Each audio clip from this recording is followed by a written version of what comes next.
Welcome everybody to the first ever.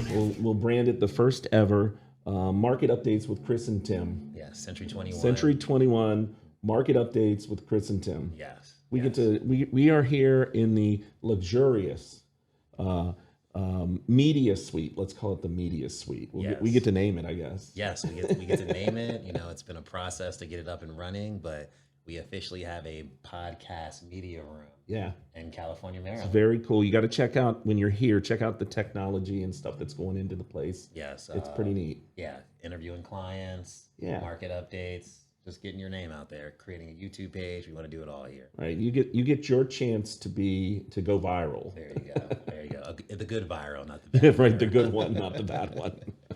All right, Tim. So we've got lots of market information today. Yes.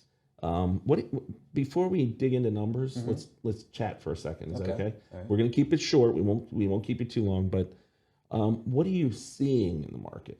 Well, I'm going to be honest with you. Things are. It's a tough market. It's a tough market. Receiving interest rates are creeping up to 7% now, and we are seeing. Yeah. Hey, listen, it's. We'll get sound effects for that later. Yeah. It's scary to think about, but the funny thing about it is that if you were to look a year ago, this is exactly where we were with rates. Okay. So it's just one of those things where, of course, the news out there is giving you the idea that people don't want to buy or sell, but the reality is that it's still activity happening. So we just got to stay busy. I caught you communicating with one of your clients a little bit ago. So, and people definitely want to buy a move still. So it's the energy was there in the conversation that he really, your client really wanted to move. So I thought that was kind of cool. Yeah, no, it's one of those situations where you don't, what does it say, divorce, death, and inheritance or something. Yeah. So it's like this. If you know what it is, let us know because we didn't post it.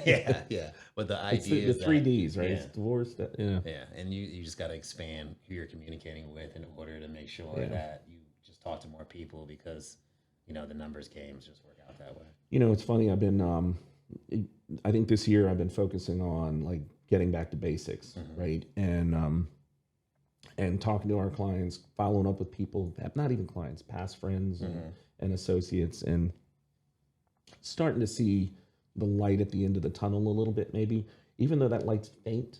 Yes, it's. But I will say, like, it makes you feel good too. Like, there's like a dopamine effect to call someone that you've helped before in the past, along with following up with a client because they'll give you that feedback to say, okay, great. 6 months from now. Yeah. So then there's that, okay, let me put this on the calendar so I don't forget. And I think follow up, shout out to Follow Up Boss, which is one of the platforms that Century 21 has to help you make sure you follow up with your clients. But yeah, I think it's just about making those calls and then following up. What's funny is I stole this from, I'll give her, I stole it in a roundabout way. I modified it, but Jennifer Goddard mentioned before, shout out to Jennifer, that she just, goes through her clients and contacts them. So I created this game for myself called Client Roulette. You open your contact list and and you pick who you're going to send it to. Yeah. And then I got to call them. Yeah. So that's a fun way to do it. I will say that. But there's no consistency in that. Yeah. I get it, but I will say, like I said, whatever you got to do just to make the calls. Like you have no idea. I'm not going to call any agents out that I communicate with on a daily basis, but call your clients. You know what? Real quick success. I'll give you a quick success. I recently changed my CRM. I went back to another one that I'll tell you what it is. I'm using Referral Maker from Buffini. Okay. So, yeah, you've always used Buffini. And I have, but I really went back to like working at like the basics. And I reached out to a client from 14 years ago that I hadn't really even talked to. I mean, I send a note once in a while, and he wants to sell. Yeah. So had I not like taken the time to reach out and do that, I wouldn't have had that opportunity. Yeah, you know what I mean? So, and I will say, I think that's something that we could do also as a company to encourage people. So just like we're taking the time, Tuesday at 3:30 to do this. You and I talked about this. Yeah. We can also take the time to say, hey, how about we set up a call night as a company? Love it. Some of my younger agents, they actually do that with other agents, right? That's cool. So they hop on a Zoom call and they have their other agents making calls. They're not, of course, listening to their calls, but it's just that synergy effect Absolutely. to know that other people are doing the same thing as Yeah. you. So maybe that's something that you and I can put on the For list sure. Let's later do on to, have a call night where everyone just hops on the same Zoom call. Yeah. We all make calls together. No, it makes sense. This gives us, it's just another opportunity to reach out to your clients and touch base. Right. So let's, I guess let's dig in to some of the market. You want to talk about it? Yeah, let's do it. Let's do it. Well, So- you having the history that you have of being Maryland Association Realtor President in the past, along with Southern Maryland's top agent that you were rewarded last year, you have a very detailed or inside intel look on the market that most people don't have because of your title as the president of the Maryland Association of Realtors. So just looking at the data, I wanted to really try to get an idea of your perspective because you have, pretty much ran the whole state of Maryland. It's funny that we look at the numbers a little differently, and we look at here in the local area in Southern Maryland, for example, we have the Calvert, St. Mary's, and Charles numbers, and they all come out separately. Across the state, it's very different. Mm-hmm. Different regions have different, but I over the years, I've started looking at the other regions to compare to what we have here in Southern Maryland, I'll say. Yeah. And I think the benchmarks of year over year are really, really critical for us to know, not necessarily what the market's doing now, but the history of what's happened, right? Mm-hmm. So, that whole cyclical thing, it's a reality. Correct. I will tell you, it's a little off. Mm-hmm. It's a little off this year, I think. And it has been for a couple of years. I think post-COVID. Since pandemic, it's changed a lot. But that's a whole different reality of the market that changed since after the pandemic. Yeah. So you can honestly make the argument post-COVID, the data is now completely different than it's ever been before. So the question, the question of the day is that data, is it new? Is that the new norm? Right? You know what I mean? No, I understand. Is that the new norm, or is it parts and pieces of it all? Because honestly, it's been completely different since COVID. So like now, it's completely different. Yeah, that's what I said. Yeah, but I think you of course have to use history before COVID, but the reality is that we're in a completely different market. Yeah. The transactions are as low as 2008. Yeah. And if you are an agent that is successfully closing transactions right now, historically, this should be the worst it's ever been. Yeah. I hate to say it, but I feel it. Yeah. Listen, we all feel it, and that's okay. But to kind of put your head in the sand and hope that things will change, you can only control what you can control. Yeah, I mean, it's interesting because we're looking at this, we put the stats are right here in front of you, but in the Southern Maryland area, like units sold basically across the board is slightly up. Right? Yeah. So the units sold are still up year over year. So is the average sales price, by the way. 13%. 13% in St. Mary's County. $532,000 is the average sales price, not median. That's the average sales price is 500. And what does it say? 530. 532.24. So the average sales price in St. Mary's County for 2026 is $532,000. That's wild. That is wild. Wild. Up from 470,000 just a year ago. Yeah, just a year ago. So that's an important benchmark. But the question is are we in a transition in our marketplace, right?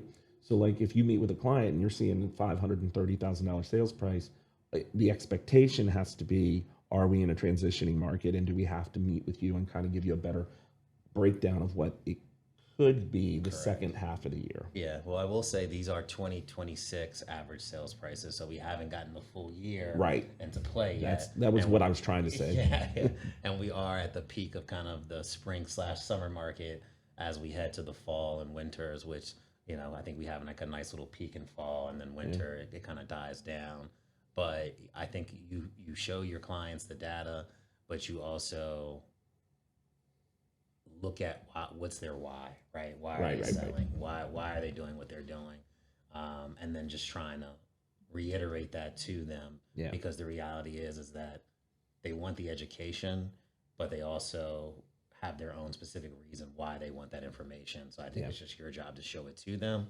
But I also educate my buyers to say, hey, listen, if I'm showing someone this from a 470 to a 530, you say every $10,000 is $70 in a mortgage payment. We're up about $70,000 and the price. So that's a $700 mortgage increase. Correct. Exactly. Yeah, exactly. And that hurts a lot of people. It does. Are you seeing that, like, that price change?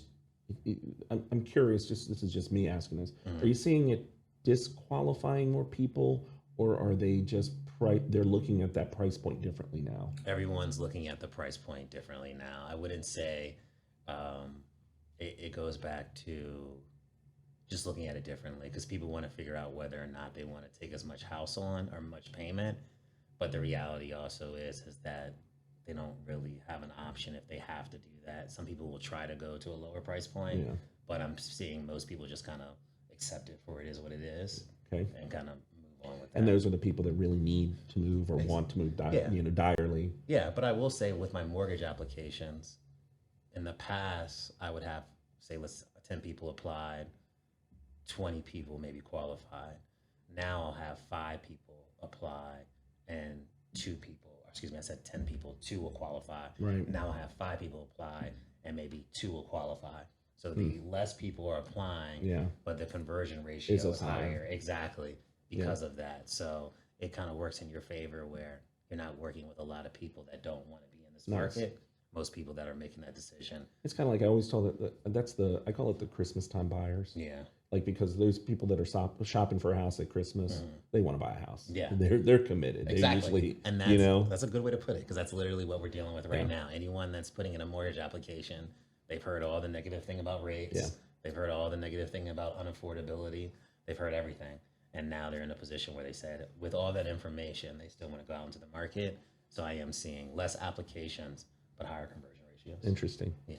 Well, look, I think, we can beat the statistics to death. Yeah. And but I will point out, we talked about this before, you can actually access your all the market stats if you don't get the reports that you get in the office. A lot of people don't. You can actually access all the data on Maryland Realtors, mdrealtor.com, I think that's what it is. And you can go right to the market stats there. It's easy enough to find. And they do it month by month, and they've been tracking them for many years now. And well, give yourself some credit, because when Chris was the president, we wanted the data. Like, we wanted to historically keep the data, so we started making sure. And they tracked it longer before than that, but now it's just all compiled, and it's much clearer on the Maryland Realtors website. So, any last words of wisdom? Because the Maryland Mortgage Program has been a game changer with helping people getting to homes. So if you are in the state of Maryland and you're looking to try to get someone qualified, the Maryland Mortgage Program has been a game changer for my business, along with some of the top realtors that I work with in Southern Maryland, Baltimore. Shout out to Connie Gunn, RJ Christian, Dante Wade. We all have Maryland Mortgage Program buyers right now that are under contract. So that's just been... It's a great program, actually. It really is, and it gives So, before we close, what's the best benefit of that Maryland Mortgage Program? Little to no money down. If you're able to get the 5% Maryland Mortgage Program plus 2%, 3% seller help, you pretty much have a zero down loan. Nice. Yeah. Very cool. So it's a great opportunity for. So if you have a buyer out there, that just don't forget the Maryland Mortgage Program. That's something to think about. Exactly. Yeah. All right. Well, with that, I guess we'll wrap it up, and hopefully we'll be able to give you this information regularly and be more consistent at it for you. And look out for a call night with Chris and Tim, along with a Maryland Mortgage Program training coming up. I love that. Yeah. So that's a great idea. Yeah. So, and then also look out for Chris on Baynet. He's really been doing his thing with interviewing politicians in Southern Maryland, making sure that he stays locked in. We're going to do some new stuff too. So fun and exciting. There you go. You're looking for information. Make sure you follow Chris Hill. So, all right, guys, thanks again, and we will see you soon.